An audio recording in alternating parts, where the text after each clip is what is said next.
ආයුබෝවන් කියලා පිළිගන්නවා කෙමිස්ට්‍රි විත් පුබුදු කියන YouTube channel එකත් එක්ක. මම මෙච්චර කාලෙ දාලා තිබ්බේ short video. අද තමයි පළවෙනියටම වීඩියෝ එකක් දාන්නේ.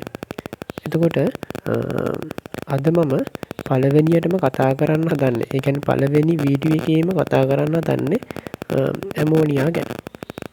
එතකොට අපි දන්නවා ඇමෝනියා කියලා කියන්නේ වායුවක්. එයා ලිවිස් බස්මයක්. හරිද? ඇමෝනියා කියන්නේ වායුවක්. එයා ලිවිස් බස්මයක්. එතකොට ඇමෝනියාට විවිධ ගුණ තියෙනවා. ඒ තමයි ඇමෝනියාට බස්මයක් විදිහට ක්‍රියා කරන්න පුළුවන්. ඇමෝනියාට අම්ලයක් වශයෙන් ක්‍රියා කරන්න පුළුවන්. ඇමෝනියාට ඔක්සිකාරකයක් වශයෙන් ක්‍රියා කරන්න පුළුවන්. ඇමෝනියාට ඔක්සිහාරකයක් වශයෙන් ක්‍රියා කරන්න පුළුවන්. ඒ වගේම ඇමෝනියාට මේ සංගත සංකීර්ණ සාධාරණයක් නැති සංකත සංකීර්ණ සාධාරණ ලෙස ක්‍රියා කරන්න පුළුවන්. ඒ වගේම ඇමෝනියාට අවශ්‍යපකාරකයක් වශයෙන් ක්‍රියා කරන්න පුළුවන්. ඔය ආකාරයට විවිධ ගුණ තියෙන ඇමෝනියා වායුවට. හරිද? ඒ වගේම අපිට ඇමෝනියා වායුව විවිධ ක්‍රම ඔස්සේ හදා ගන්න පුළුවන්. අපිට ඇමෝනියා විවිධ ක්‍රම ඔස්සේ හදා ගැනීම හැකියාවකුත් තියෙනවා. එතකොට මේ ඇමෝනියා ගත්තොත් එහෙම අපිට ඇමෝනියා ගැන ගොඩක් දේවල් කතා කරන්න පුළුවන්. හැබැයි එහෙම වුණොත් එමේ වීඩියෝ එක සාමාන්‍ය පැය භාගයක් වගේ ලොකු පැය භාගයක් වඩා වැඩි ලොකු කාලයකට දිග්ගස්සනවා. එතකොට මේ වීඩියෝ එක සාමාන්‍ය විනාඩි 6ක වගේ පොඩි කාලයක් තමයි තියෙන්නේ. එතකොට ඒ නිසා අද අපි කතා කරන්න හදන්නේ එක කාරණාවක් ගැන විතරයි.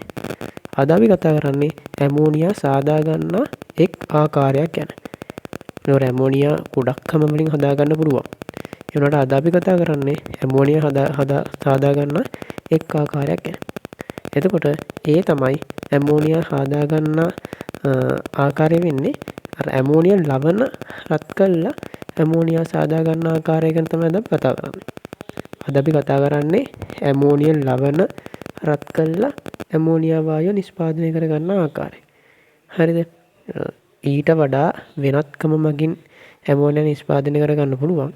ඒ වුණාට අද අපි කතා කරන්නේ ඇමෝනියා ලවණ රත් කළා කොහොමද ඇමෝනියා වායුව නිෂ්පාදනය කරගන්නේ කියලා. හරිද? එතකොට අපි ගත්තොත් එහෙම ඇමෝනියා කියන වායුව අපි හදාගන්න ඇමෝනියන් ලවණ ටිකක් ගත්තොත් අපි ඇමෝනියා ලවණ රත් කළා අපිට ඇමෝනියා ඒ වගේම ඊට අදාළ අම්ලය ලබා ගන්න පුළුවන්. උදාහරණයක් වශයෙන් ගත්තොත් මම ඇමෝනියම් ක්ලෝරයිඩ් උදාහරණයක් වශයෙන් මම ඇමෝනියම් ක්ලෝරයිඩ් ගත්තොත් එහෙම ඇමෝනියම් ක්ලෝරයිඩ් මම රත් කරනවා. ඇමෝනියම් ක්ලෝරයිඩ් තරම් මම ඇමෝනියම් ක්ලෝරයිඩ් රත් කරනවා. ඊට පස්සේ ඇමෝනියම් ක්ලෝරයිඩ් මම රත් කරාට පස්සේ මට ඇමෝනියා වායුව සහ අර ක්ලෝරයිඩ්ට අදාළ අම්ලය ලබා ගන්න පුළුවන්. ක්ලෝරයිඩ්ට අදාළ අම්ල වෙන්නේ SC. තව උදාහරණයක් ගත්තොත් එහෙම ඇමෝනියම් සල්ෆේට්. අපිට තව උදාහරණයක් ගන්න පුළුවන් ඇමෝනියම් සල්ෆේට්. ඇමෝනියම් සල්ෆේට් මම රත් කරොත් ඇමෝනියා වායුව ලබා ගන්න පුළුවන් වගේම ඇමෝනියම් සල්ෆේට් වල තියෙන සල්ෆේට්නේ.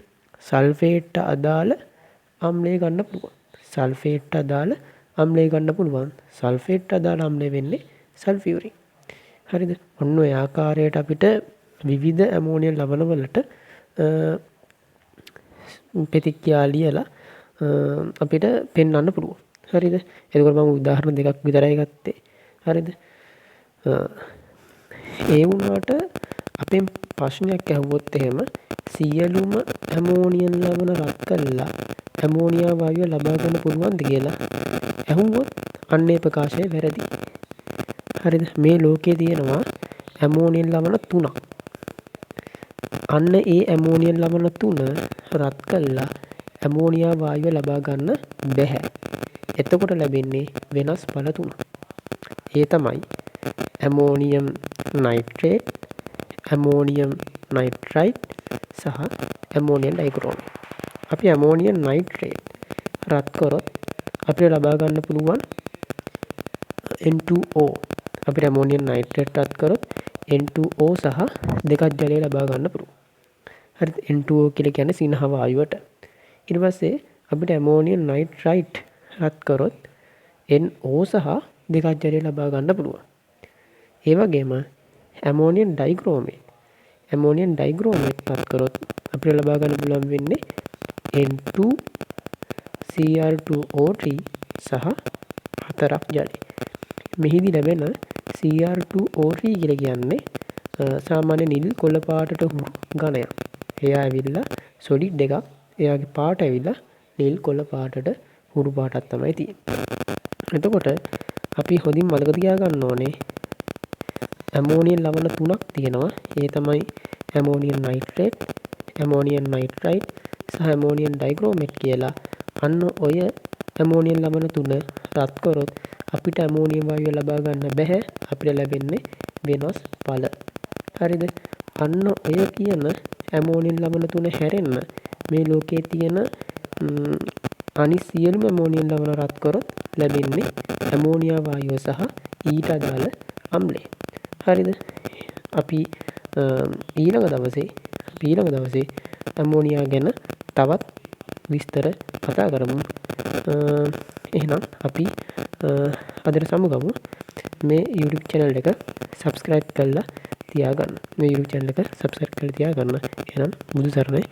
පරිස්සමෙන් ගෙදරට වෙලා ඉන්න. ආයිබෝවන්.